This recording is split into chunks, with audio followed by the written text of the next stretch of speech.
अस्सलाम वालेकुम क्लास, कैसे हैं आप सब। आज हम पढ़ेंगे concept of mole and molar mass. हमने अपने लास्ट टॉपिक में पढ़ा था एवोगाड्रोस नंबर, और आज हम उसी टॉपिक से रेलिवेंट एक न्यू टॉपिक पढ़ रहे हैं जो कि है जी मोल। तो आइए अपने टॉपिक को स्टार्ट करते हैं। Let's start the concept of mole. अच्छा जी, तो अब हम डिस्कस करते हैं कि मोल क्या होता है। अच्छा, सबसे पहले इसकी डिफाइन को पढ़ते हैं। Quantity of a substance containing Avogadro's number of particles is called a mole।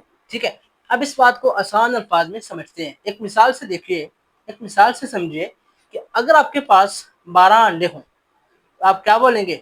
एक दर्जन। ऐसे ही है ना कि 12 को हम क्या बोलते हैं? दर्जन। यानी जहां भी किसी भी चीज की क्वांटिटी 12 होगी, 12 होगी, तो आप उसको क्या बोलेंगे? एक दर्जन या फिर एक डजन। ऐसे ही है। इसी तरह से अगर आपके पास किसी भी चीज के पार्टिकल्स की तादाद एवोगैड्रो नंबर के बराबर है। अब ये एवोगैड्रो नंबर क्या है? हमने अभी अपने लास्ट लेक्चर में पढ़ा था कि 6.022 इंटू 10⁻23। यानी अगर आपके पास किसी चीज के इतने पार्टिकल्स हैं कि वो किसके इक्वल हो? 6.022 इंटू 10⁻23, तो आप बोलेंगे कि वो चीज क्या है? एक मोल है। यानी जिस तरह से 12 की क्वांटिटी किसको रिप्रेजेंट करती है? डजन को, दर्जन को। इसी तरह से एवोगैड्रो नंबर की क्वांटिटी किसको कर रही है जी शो? एक मोल को। यानी अगर आपके पास किसी भी सब्सटेंस के एवोगैड्रो नंबर के बराबर पार्टिकल हैं तो वो क्या कहलाएगी जी? एक मोल कहलाएगी। आइए इसको अब मिसाल से आगे समझते हैं। अब इसके बाद आपने ये देखना है कि ये जो सब्सटेंस है जिसको आप एक मोल समझना चाह रहे हैं, जिसकी क्वांटिटी को आप एवोगैड्रो नंबर के बराबर गिनना चाह रहे हैं, वो सब्सटेंस कोई एटम भी हो सकती है, कोई मॉलिक्यूल भी हो सकता है, कोई आयोनिक कंपाउंड भी हो सकता है। तो आपको उसी के हिसाब से देखना है। आइए जी, सबसे पहले देखते हैं। अगर आपके पास एक मोल कार्बन का है तो हमने अभी क्या बात की थी कि कोई भी चीज एक मोल उस वक्त होगी जब उसकी तादाद कितनी होगी? उसके पार्टिकल्स की 6.022 इंटू 10⁻23। तो अगर आपके पास एक मोल कार्बन का है तो उस एक मोल कार्बन में कितने एटम होंगे जी? 6.022 इंटू 10⁻23। अब यहाँ एटम क्यों बोला? क्योंकि हमारे पास कार्बन के एटम्स थे, मॉलिक्यूल्स या फिर आयोनिक कंपाउंड्स नहीं थे। इसलिए हम ये बात कर रहे हैं कि अगर आपके पास कार्बन के एटम्स का एक मोल है तो उस मोल में या उस एक मोल में कितने एटम होंगे जी? 6.022 इंटू 10⁻23। और हाँ, ये भी याद रखिए, इस एक मोल कार्बन का जो मैस होगा वो क्या होगा जी? 12 ग्राम होगा। इस चीज को याद रखिएगा। अभी हमने अगले नेक्स्ट टॉपिक में इसको डिस्कस करना है। ठीक है जी। अगर हम बात करें ऑक्सीजन की, पहले क्या थे? एटम की बात कर रहे थे। जब एटम्स का एक मोल था तो वहां पे भी एवोगाड्रो नंबर भी किसका था? एटम्स का था। अब हम बात करेंगे मॉलिक्यूल की। अगर आपके पास एक मॉलिक्यूल किसका है जी? ऑक्सीजन का है। ठीक है, O2 मॉलिक्यूल है। अगर आपके पास एक मोल है जी ऑक्सीजन का तो उसमें कितने मॉलिक्यूल होंगे? 6.022 इंटू 10⁻23। क्योंकि अभी हमने बात की थी कि किसी भी सब्सटेंस में अगर उसके पार्टिकल्स एवोगैड्रो नंबर के बराबर होंगे तो वो क्या होगा जी? एक मोल होगा। अब यहीं पे समझते हैं कि अगर O2 यानी ऑक्सीजन के मॉलिक्यूल का आपके पास एक मोल है, यानी एक मॉलिक्यूल नहीं है, एक मोल है, उसके अमाउंट कितनी है जी? एक मोल। तो उसमें कितने मॉलिक्यूल होंगे एवोगैड्रो नंबर के बराबर? और उसका मैस क्या होगा?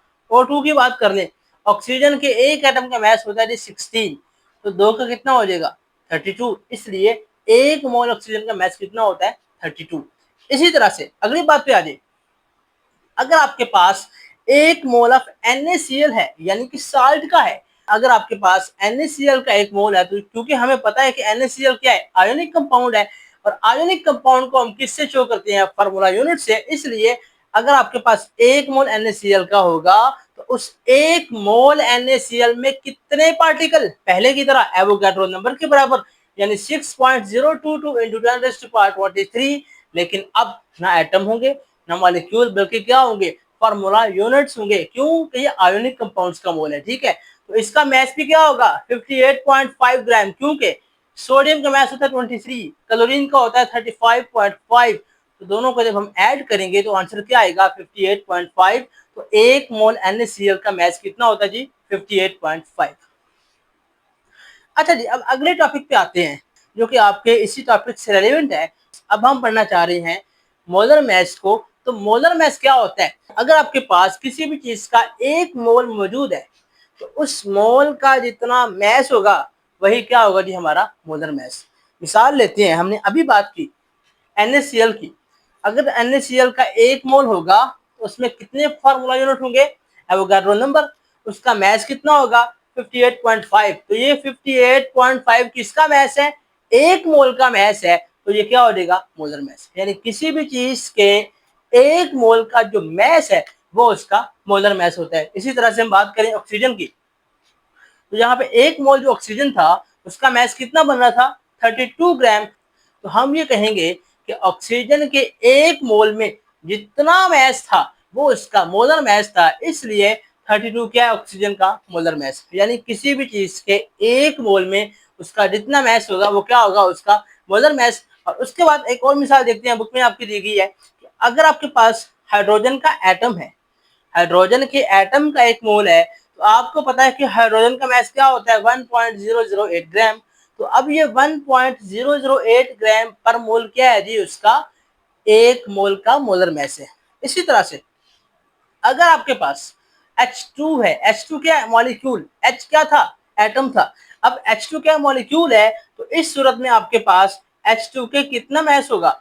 2.016 ग्राम, जो कि 1 मोल H2 का मैस है। तो ये क्या होगा? Molar mass. क्यों बोला कि ये 2.016 1 मोल H2 का मैस है। और हमने अभी क्या डिस्कस किया कि किसी भी चीज के 1 मोल का जो मैस होता है वो क्या होता है? Molar mass. इसलिए 2.016 क्या होगा जी? मोलर मैस होगा H2 का।